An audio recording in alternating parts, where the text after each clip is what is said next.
भैया बहन ध्यान दें, आज लोकतांत्रिक राजनीति पार्ट 2 कक्षा 10वीं के भैया बहन पार्ट 6 के राजनीतिक दल का अध्ययन करेंगे। राजनीतिक दल से संबंधित अगर हम लोग चर्चा कर रहे हैं तो पाठ्यक्रम के हिसाब से सबसे पहली बात सामने आ रही है कि राजनीतिक दलों की जरूरत क्यों है। हमें राजनीतिक दलों की जरूरत क्यों है, इस बात पे हम लोग चर्चा करने जा रहे हैं। पूर्व की कक्षाओं में आप यह पढ़ चुके हैं, यह जानकारी हो चुकी है कि वर्तमान विश्व जो है वह लोकतांत्रिक प्रक्रियाओं का देश है, विश्व है। बदलती परिस्थिति ऐसी हो गई है कि लोकतंत्र के अलावे अन्य जो भी शासन प्रणालियां हैं उसकी लोकप्रियता घटती चली जा रही है। आज विश्व में सर्वाधिक उपयोग किया जाने वाला शासन अगर कोई है तो वह लोकतांत्रिक शासन ही है। तो लोकतांत्रिक व्यवस्था में शासन प्रशासन प्रतिनिधियों के माध्यम से चलाए जाते हैं, जनप्रतिनिधियों के माध्यम से। कारण कि देश आज पूरा विश्व बढ़ती जनसंख्या का सामना कर रहा है और इस परिस्थिति में कोई भी व्यक्ति जनसमूह डायरेक्टली शासन में भाग नहीं ले सकता है। तो लोकतांत्रिक व्यवस्था आज प्रतिनिध्यात्मक व्यवस्था के तौर पर चल रहा है, अर्थात जनता अपने प्रतिनिधियों के माध्यम से शासन में भाग लेती है। तो अब है कि ये प्रतिनिधि आते कहाँ से हैं, इन प्रतिनिधियों को बनाने की व्यवस्था क्या है। तो हम अपने जनप्रतिनिधियों का चयन इन राजनीतिक दलों के माध्यम से ही करते हैं। ये राजनीतिक दल हमें विकल्प देते हैं, हमें उम्मीदवार देते हैं। और राजनीतिक दल इसलिए भी अनिवार्य है क्योंकि अगर राजनीतिक दल के अभाव में चुनावी प्रक्रिया संचालित की जाएगी तो ऐसी स्थिति में हर एक निर्दलीय उम्मीदवार चुनाव जीतकर शासन में तो आ जाएगा, लेकिन देश को जो किसी एक ठोस नीति की आवश्यकता होगी, किसी खास समस्याओं के समाधान के लिए सर्वमान्य नीति की आवश्यकता होगी, उसका अभाव हो जाएगा। क्योंकि समाज में अनेकानेक मत के लोग रहते हैं, लोगों की आवश्यकताएं अलग अलग हैं। लोग सामाजिक हित को जो है तो ध्यान में रख करके किसी कार्य को करना चाहते हैं। तो इस प्रकार के दायित्व को पूर्ण करने का काम राजनीतिक दलों के माध्यम से होता है। राजनीतिक दल अपने उम्मीदवारों को उतारती है, जनता के समक्ष भेजती है और अपने सिद्धांतों के आधार पर, अपनी नीतियों के आधार पर वह प्रतिनिधियों के चयन में भूमिका निभाती है और यह चुने हुए प्रतिनिधि शासन में आकर इन राजनीतिक दलों से संबंधित विचारधाराओं को लागू करवाने का काम करते हैं। अतः ये कहा जा सकता है कि वर्तमान विश्व में लोकतांत्रिक प्रक्रिया का जो संचालन हो रहा है, ऐसी स्थिति में विश्व के लगभग सभी देश राजनीतिक दलों के माध्यम से ही अपनी व्यवस्था का संचालन कर रहे हैं। आज से 100 वर्ष पूर्व जहां यह देखने को मिलता था कि किसी इक्का दिक्का देश में ही राजनीतिक दल पाए जाते थे, लेकिन आज की स्थिति ऐसी हो गई है कि शायद ही कोई ऐसा देश हो और वह लोकतांत्रिक व्यवस्था को अपनाए हुए हो और वहाँ राजनीतिक दल ना हो। अर्थात राजनीतिक दल हर एक देश में देखे जा रहे हैं जिसने लोकतांत्रिक व्यवस्था को अपनाया है। आगे के टॉपिक पर जब हम चर्चा करेंगे तो यह भी एक प्रश्न सामने आ रहा है कि राजनीतिक दल का अर्थ क्या है। किसे कहेंगे राजनीतिक दल? तो बताया गया है कि राजनीतिक दल ऐसे लोगों का समूह है जो एक विशेष विचारधारा को लेकर सत्ता पर नियंत्रण करने का प्रयास करता है, चुनाव लड़ता है, लोकतांत्रिक प्रक्रियाओं के सफल संपादन में अपनी भूमिका निभाता है। तो ऐसे लोगों का समूह जो राजनीतिक सत्ता पर नियंत्रण स्थापित करने के उद्देश्य से कार्य करता है, राजनीतिक दल कहलाता है। दो बिंदु की चर्चा हम लोग कर चुके हैं, राजनीतिक दलों की जरूरत क्यों और राजनीतिक दल का अर्थ। इन दो बिंदुओं की चर्चा के पश्चात अब हम लोग चर्चा कर रहे हैं कि राजनीतिक दल के कितने हिस्से होते हैं। तो ध्यान देना है, राजनीतिक दल के 3 प्रमुख हिस्सों की चर्चा है। ये 3 प्रमुख हिस्से हैं। नेता, सबसे पहली जैसो प्राथमिकता, पहली जैसो बात वो है नेता। राजनीतिक दल नेता के बगैर इसकी कल्पना नहीं की जा सकती है, तो नेता का होना अनिवार्य है। दूसरी शर्त है सक्रिय सदस्य। कोई भी राजनीतिक दल अपने लक्ष्य को तभी प्राप्त कर पाता है, अपने उद्देश्य की पूर्ति उसकी तभी हो पाती है जबकि उस पार्टी के सदस्य सक्रिय हों।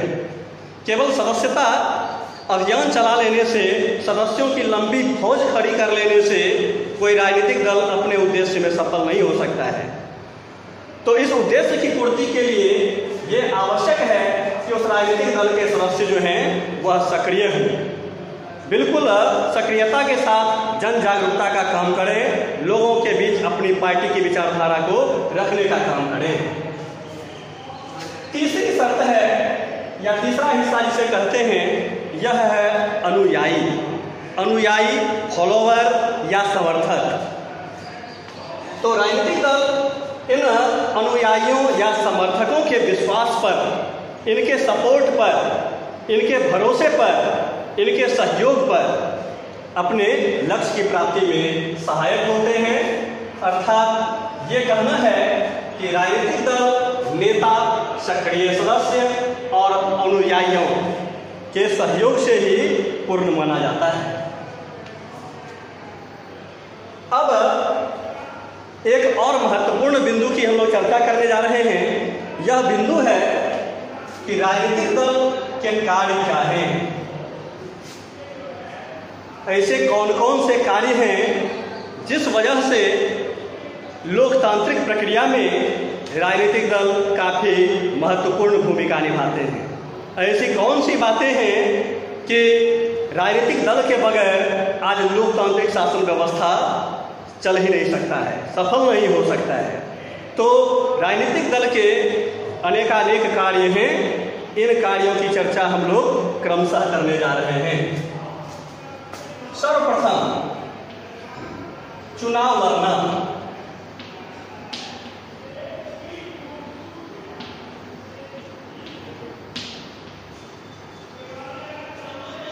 राजनीतिक दलों का यह एक प्रमुख कार्य है, चुनाव लड़ना।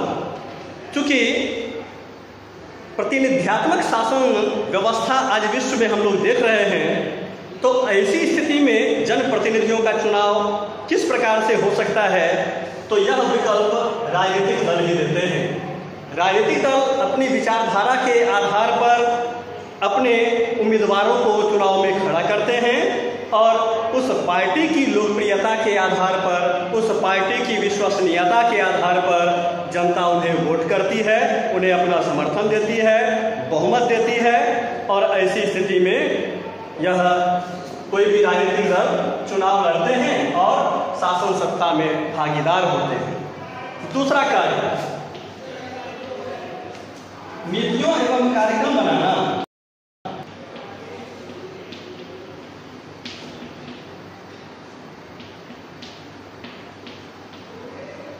नीतियां एवं कार्यक्रमों का निर्माण।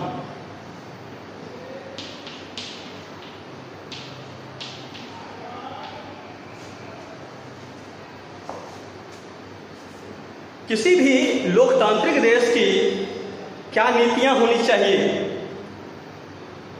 अपने देश स्तर पर अथवा विदेश स्तर पर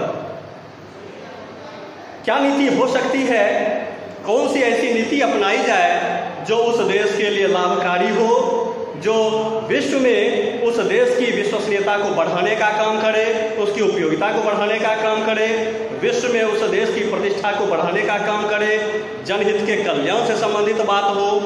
तो इन सारी बातों को पूर्ण करने के लिए कुछ नीति और कार्यक्रम के निर्माण की आवश्यकता होती है। इस प्रकार के नीति और कार्यक्रम को तैयार करने का काम राजनीतिक दल करते हैं। इस लिहाज से भी राजनीतिक दल काफी महत्वपूर्ण माने जाते हैं। राजनीतिक दल का तीसरा कार्य कानून का निर्माण।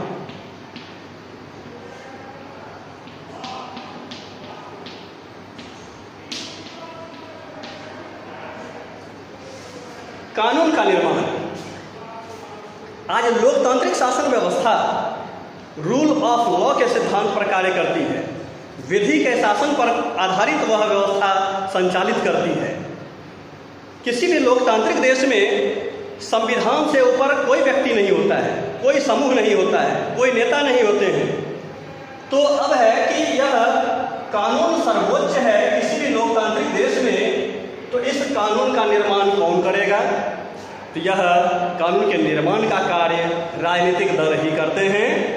अपने चुने हुए प्रतिनिधियों के माध्यम से विजेता राजनीतिक दल, सत्तारूढ़ राजनीतिक दल कानून के निर्माण में अपनी महत्वपूर्ण भूमिका निभाते हैं। इस भूमिका में विपक्षी पार्टियों की भी भूमिका होती है। अनेक विपक्षी राजनीतिक दल भी अपने पार्टी के दिशा निर्देश के अनुसार इन कानूनों को पारित करवाने में सहयोग अथवा विरोध करते हैं। चौथा कार्य सरकार बनाना व देश चलाना।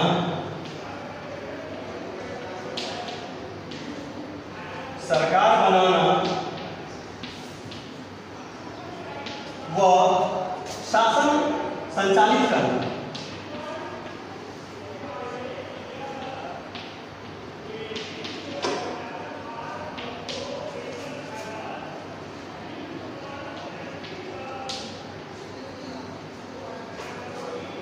राजनीतिक दल की उपयोगिता के संबंध में, राजनीतिक दलों की जरूरत के संबंध में जब हम लोग चर्चा कर रहे थे तो इस बात की भी चर्चा किए थे कि राजनीतिक दलों की जरूरत सरकार के निर्माण में, सरकार के संचालन में, व्यवस्था के संचालन में अत्यंत अनिवार्य है।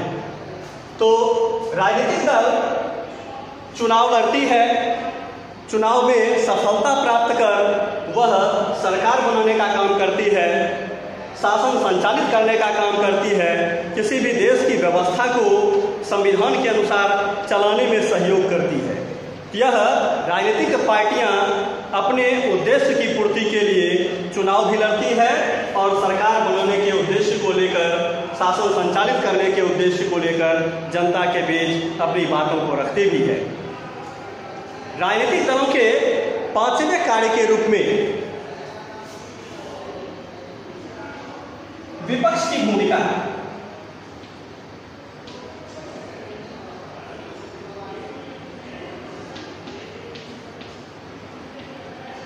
विपक्ष की भूमिका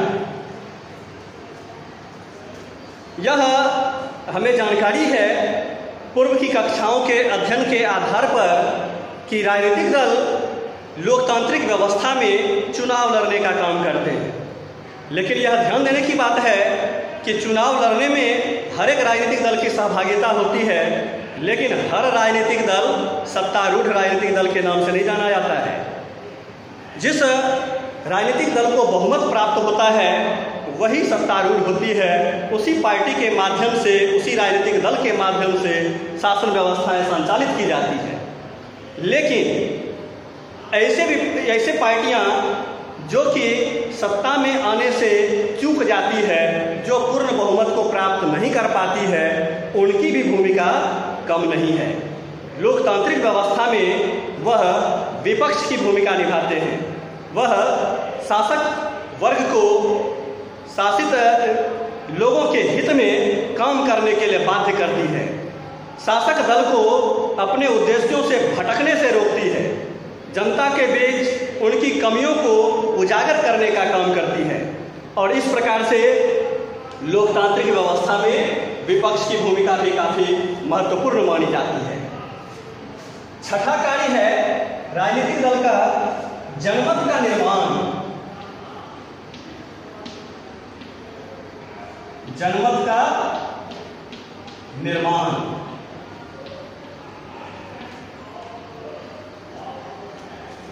जनमत के निर्माण से ये अर्थ है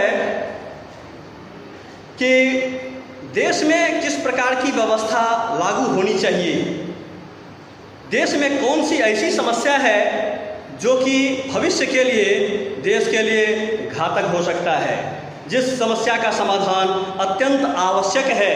इस प्रकार की बातों को विपक्षी पार्टी यह लोगों के सामने रखती है और राजनीतिक दल, चाहे वह सत्तारूढ़ पार्टी हो चाहे वह विपक्ष की पार्टी हो, वह जनता के बीच चुनाव प्रचार के माध्यम से, प्रचार प्रसार के माध्यम से, पैम्फलेट के माध्यम से, इंटरनेट के माध्यम से, समाचार पत्रों के माध्यम से, टीवी के माध्यम से वह जनमत के निर्माण में अपनी महत्वपूर्ण भूमिका निभाती है। और सातवां कार्य है सरकार एवं जनता के बीच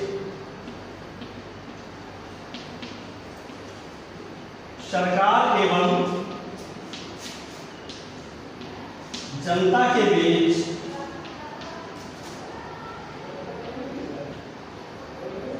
कड़ी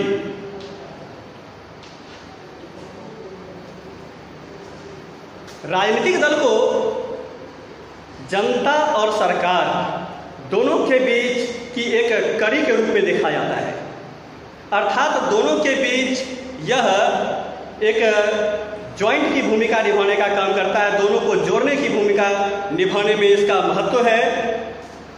हम यह देखते हैं कि राजनीतिक दल शासन व्यवस्था के द्वारा जो भी नीतियां बनाई जाती है, जिसे वह लागू करना चाहती है, वह बातें डायरेक्ट जनता तक नहीं पहुंच पाती है।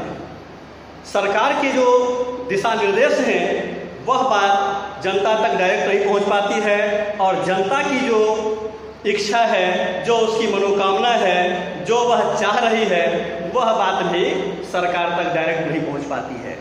तो जनता अपनी बातों को राजनीतिक दल के माध्यम से सरकार तक पहुंचाने का काम करती है और राजनीतिक दल सरकार के द्वारा लिए गए विभिन्न निर्णयों को जनता तक पहुंचाने का काम करते हैं।